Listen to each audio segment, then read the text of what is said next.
Assalomu alaykum. Joriy yilning birinchi yarmida o'tkazilgan qator nufuzli tadbirlar O'zbekistonning inson huquqlari himoyasi borasidagi faol pozitsiyasini yaqqol namoyon etdi. Jumladan, 14 may kuni Toshkent shahrida Xitoy Markaziy Osiyo 2026 inson huquqlarini rivojlantirish forumi bo'lib o'tdi. 100 nafar milliy va xorijiy ishtirokchi qatnashgan ushbu yirik tadbir mintaqa ekspertlarini yagona muloqot maydonida birlashtirdi. Forum doirasida inson huquqlari bo'yicha O'zbekiston Respublikasi Milliy markazi bilan Xitoyning inson huquqlarini rivojlantirish jamg'armasi o'rtasida o'zaro anglashuv memorandumi imzolandi. O'zbekiston 2030 strategiyasini 2026-yilda amalga oshirishga oid davlat dasturida Milliy markaz oldiga ikkita strategik vazifa qo'yildi. Bulardan birinchisi inson huquqlari bo'yicha 5-Samarqand forumini yuqori saviyada tashkil etish. Ayni paytda forumga tayyorgarlik ishlari qizg'in bormoqda. Ikkinchi asosiy vazifa inson huquqlari 2030 strategiyasini ishlab chiqish va qabul qilish. Strategiya loyihasi hozirgi vaqtda keng jamoatchilik muhokamasi uchun internetdagi maxsus portalga joylashtirildi va muhokama jarayonlari davom etmoqda. Hisobot davrida O'zbekiston Respublikasida inson huquqlari bo'yicha xalqaro majburiyatlarga rioya qilinishi holati to'g'risidagi axborot o'zbek, ingliz va rus tillarida tayyorlandi. Axborot Prezident administratsiyasi, Oliy Majlis palatalari va hukumatga taqdim qilindi. Oliy Majlis palatalari tomonidan tasdiqlangan inson huquqlari bo'yicha ikkita milliy harakatlar rejasining ijrosi monitoring qilindi. Bu boradagi axborotlar har chorakda inson huquqlari sohasida O'zbekiston Respublikasining xalqaro majburiyatlariga rioya etilishi bo'yicha parlament komissiyasiga taqdim etilishi ta'minlandi. Joriy yil birinchi yarmida Birlashgan Millatlar Tashkiloti ustav va shartnomaviy organlari sessiyalarida O'zbekiston Respublikasining inson huquqlari sohasidagi konvensiyaviy qoidalari bajarilishi bo'yicha bitta milliy ma'ruza ko'rib chiqildi. Xususan 21-22 aprel kunlari Jeneva shahrida BMT irqiy kamsitishni tugatish qo'mitasining 117-sessiyasi bo'lib o'tdi. Mamlakatimiz delegatsiyasi ishtirok etgan ushbu sessiyada BMT konvensiyasi qoidalarining bajarilishini ta'minlash borasida erishilgan natijalar oshkora va konstruktiv muhokama qilindi. Milliy markaz xalqaro tashkilotlarning hamda hamkor xorijiy davlatlarning inson huquqlari to'g'risidagi hisobotlarida taqdim etilgan ma'lumotlarga sharhlar tayyorlashini davom ettirdi. Ushbu yo'nalishda bitta sharh tayyorlandi. Hisobot davrida 3 ta xalqaro shartnomani ratifikatsiya qilish va milliy qonunchilikka implementatsiya qilish chora-tadbirlari ko'rildi. Bu o'rinda Yevropa Kengashining bolalarni jinsiy ekspluatatsiya qilish va jinsiy zo'ravonlikdan himoya qilish to'g'risidagi konvensiyasi, bola huquqlari to'g'risidagi konvensiyaning xabar berish tartibiga oid fakultativ protokoli, Turkiyaning nodavlat tahlil markazi tomonidan ishlab chiqilgan raqamli dunyoda bolalar huquqlari to'g'risidagi konvensiya haqida so'z bormoqda. Hisobot davrida milliy markaz xodimlarining Amerika Qo'shma Shtatlari, Portugaliya, Shveysariya, Xitoy, Rossiya va Ozarbayjonga jami 9 ta xorijiy tashrifi amalga oshirildi. Milliy markazda 11 ta xalqaro delegatsiya qabul qilindi. Muloqot doirasida inson huquqlarini ta'minlash, qonunchilikni takomillashtirish va institutsional hamkorlik masalalari muhokama qilindi.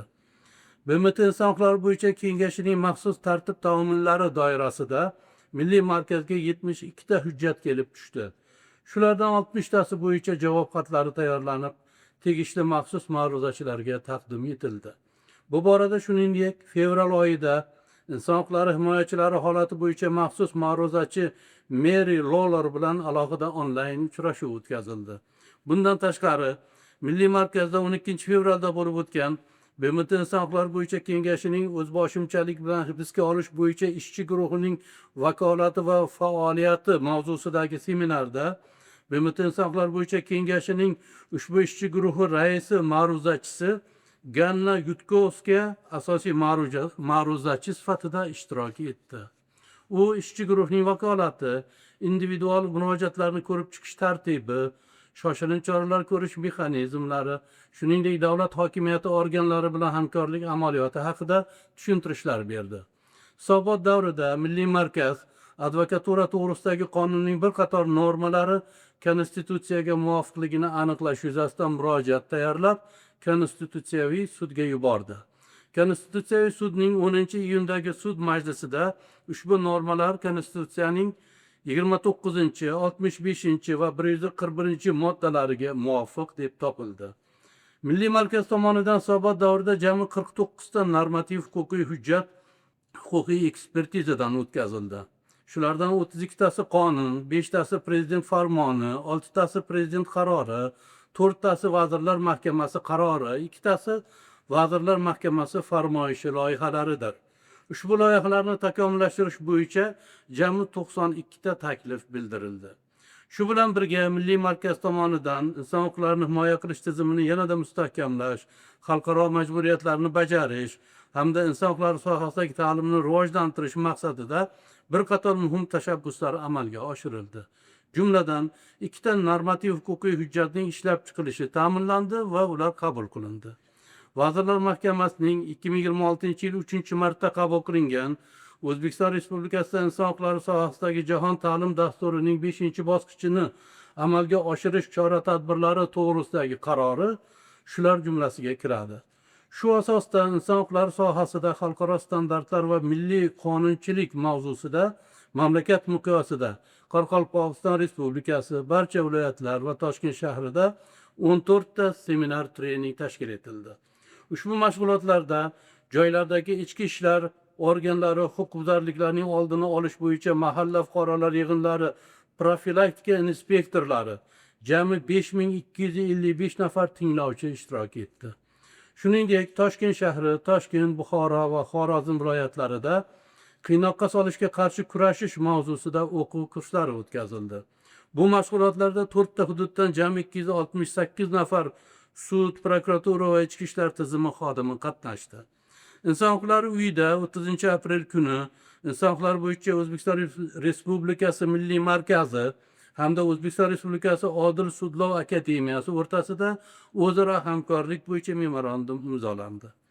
Joriy yilda Birlashgan Millatlar Tashkilotining bir nechta tarixiy hujjatlari, xususan fuqarolik va siyosiy huquqlar to'g'risidagi xalqaro pakt, iqtisodiy, ijtimoiy va madaniy huquqlar to'g'risidagi xalqaro pakt qabul qilinganligining 60 yilligi, rivojlanish huquqi to'g'risidagi deklaratsiyaning 40 yilligi, nogironlar huquqlari to'g'risidagi konvensiyaning 20 yilligi keng nishonlanadi.